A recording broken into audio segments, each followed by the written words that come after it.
विकसित दिल्ली के अपने एजेंडा की दिशा में काम करें।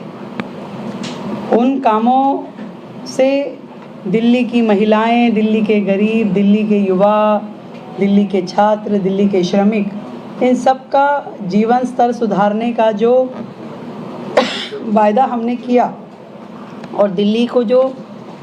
विश्व स्तरीय राजधानी बनाने का उद्देश्य जो हमारा है, इस बजट में उसके निमित्त सुझाव के लिए आप सबको ध्यान है कि हमने 3 मार्च को एक ईमेल आईडी और एक व्हाट्सएप नंबर अनाउंस किया था और ये जो सेशन है हमारा 24 मार्च से शुरू होगा, जो 28 मार्च तक और हो सकता है उससे भी आगे एक्सटेंड हो चलेगा। मैं आप लोगों को ये जानकारी देना चाहती हूँ कि ईमेल के माध्यम से हमें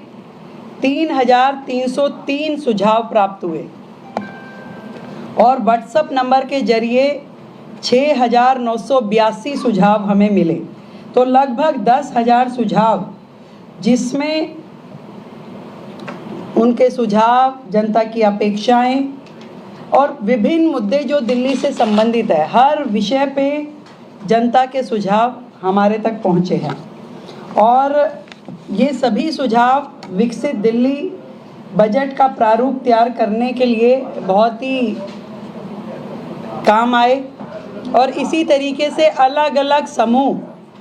महिलाओं से सरकार मिली, शिक्षाविदों से मिले, उसमें प्राइवेट स्कूल के भी लोग थे, उसमें हमारे गवर्नमेंट स्कूल से भी जुड़े हुए सभी शिक्षाविद रहे, इन्फ्लुएंसर से मिले, व्यापारियों से मिले, औद्योगिक जगत के लोगों से मिले, किसानों से, विधायकों से, सांसदों से, निगम पार्षदों से, युवाओं से, झुग्गी के लोगों से, डॉक्टर्स, सीएज, कॉलेज स्टूडेंट्स, हमारे नगर निगम के एम्प्लॉयज़ अलग अलग सेक्टर में जो काम कर रहे हैं, इन सभी वर्गों से मिलकर के हमने जनसंवाद किया और उस जनसंवाद के माध्यम से उनके सुझाव, उनकी अपेक्षाएं जानी, ताकि ये जो बजट दिल्ली का है, ये सरकार का बजट नहीं, ये दिल्ली की जनता का बजट है और दिल्ली की जनता के बजट में कोई भी वर्ग हमारी योजनाओं से अछूता ना रहे, इसका ध्यान हमने रखा। हमारी सरकार दिल्ली वासियों की भागीदारी के लिए उन्हें धन्यवाद करती है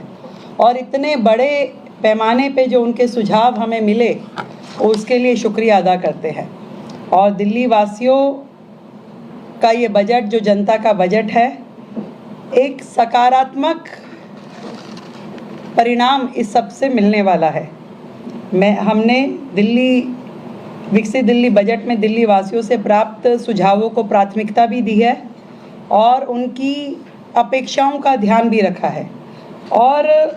इस सारे बजट में ये ध्यान दिया गया है कि जो साधारण नागरिक है और उसकी ज़रूरतों का हम ध्यान रखें। विशेष रूप से महिलाओं का आर्थिक सशक्तिकरण, बिजली पानी की सुचारू आपूर्ति, बरसात में जल का जो भराव हो जाता है उससे जो समस्याएं होती है उसका निदान, वायु प्रदूषण पे नियंत्रण, यमुना की सफाई, शिक्षा का बेहतर स्तर, बेहतर स्वास्थ्य सुविधाएं, बुनियादी ढांचों के विकास और रोजगार के अवसरों को प्रमुखता से शामिल किया जाए। और आदरणीय प्रधानमंत्री जी का जो विकसित दिल्ली का स्वप्न है, विकसित दिल्ली का जो उनका विज़न है, उसको पूरा करने की दिशा में हर एस्पेक्ट को ध्यान रखा जाए। ये 27 साल बाद दिल्ली में जो भारतीय जनता पार्टी की सरकार बनी है, उसका पहला बजट आदरणीय प्रधानमंत्री नरेंद्र मोदी जी के विज़न को आगे बढ़ा करके इम्प्लीमेंट करने की दिशा में रहेगा। और ये जो बजट है, जिसे मैं कहूँ कि दिल्ली का विकास और खीर की मिठास, तो खीर सेरेमनी के साथ हम शुरू करेंगे। सोमवार को सुबह 9 बजे दिल्ली विधानसभा परिसर में खीर सेरेमनी का आयोजन किया जाएगा। जितने भी वर्ग इस दिल्ली सरकार के बजट से जुड़ने वाले हैं, हम उनको आमंत्रित करेंगे, उनका मुंह मीठा कराएंगे खीर से। आप सभी का भी उसमें खीर से मुंह मीठा कराया जाएगा और उसके बाद हम बजट सेशन की शुरुआत करेंगे। हम उम्मीद करते हैं कि ये जो बजट दिल्ली की जनता का बजट आएगा वो सबको पसंद आएगा और दिल्ली के हित में, दिल्ली के विकास में ये एक माइलस्टोन होगा और डबल इंजन की सरकार का काम आपको यहाँ से नेक्स्ट गियर में होता हुआ दिखाई देगा। बहुत बहुत धन्यवाद।